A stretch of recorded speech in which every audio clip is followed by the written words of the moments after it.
सभी शिव भक्तों को मेरा प्रणाम। आज मैं आपको प्रदोष व्रत की कथा सुनाने जा रही हूँ। स्कंद पुराण में वर्णित एक कथा के अनुसार प्राचीन काल में एक ब्राह्मणी अपने पति की मृत्यु के बाद भिक्षा मांगकर अपना घर चलाती थी। वह अपने पुत्र को लेकर भिक्षा मांगने के लिए जाती थी और शाम तक वापस घर लौट आती थी। एक दिन जब वह शाम में भिक्षा लेकर लौट रही थी तो उसकी नजर नदी किनारे एक सुंदर बालक पर पड़ी। जब वह उसके पास गई तो उसने देखा कि वह बालक घायल अवस्था में वहां पड़ा दर्द से कराह रहा था। ब्राह्मणी को ये देखकर बहुत कष्ट हुआ और दया भाव के चलते वह उसे घर ले आई। उस बालक का नाम धर्मगुप्त था, जो कि विदर्भ का राजकुमार था। लेकिन ब्राह्मणी को इस बारे में कोई जानकारी नहीं थी। अपने बेटे की तरह ब्राह्मणी ने उसका पालन पोषण किया और एक माँ की तरह पूरे स्नेह के साथ उसका ध्यान रखा। इसी तरह परिवार में तीनों का समय व्यतीत होने लगा। कुछ समय पश्चात ब्राह्मणी दोनों बालकों के साथ मंदिर गई। वहां उनकी भेंट ऋषि शांडिल्य से हुई। ऋषि शांडिल्य ने ब्राह्मणी को बताया कि जो बालक उन्हें मिला है वह विदर्भ देश का राजकुमार है।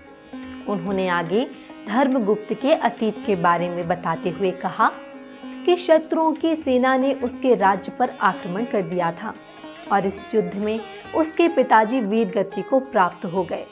उनकी माताजी भी शोक में स्वर्गलोक सिधार गई। इसके बाद शत्रु सैनिकों ने धर्मगुप्त को राज्य से बाहर निकाल दिया। राजकुमार धर्मगुप्त की यह दुखद कहानी सुनकर ब्राह्मणी बहुत उदास हुई।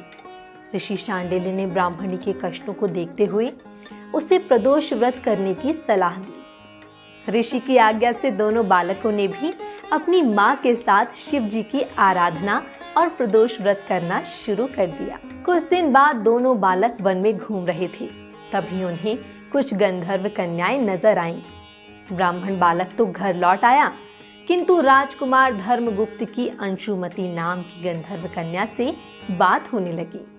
गंधर्व कन्या और राजकुमार एक दूसरे पर मोहित हो गए। कन्या ने विवाह हेतु राजकुमार को अपने पिता से मिलने के लिए बुलाया। दूसरे दिन जब वह पुनः गंधर्व कन्या से मिलने आया तो गंधर्व कन्या के पिता ने बताया कि वह विदर्भ देश का राजकुमार है।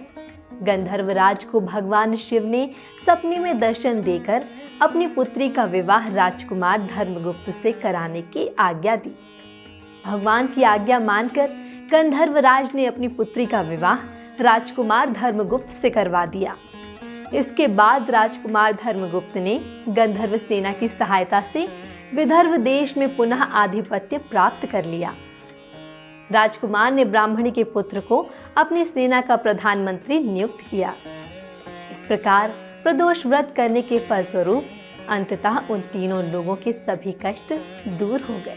कथा सुनने वाले सभी भक्तजनों पर भगवान शिव की कृपा सदैव बनी रहे। इसी आशा के साथ अब मैं आपसे विदा लेती हूँ।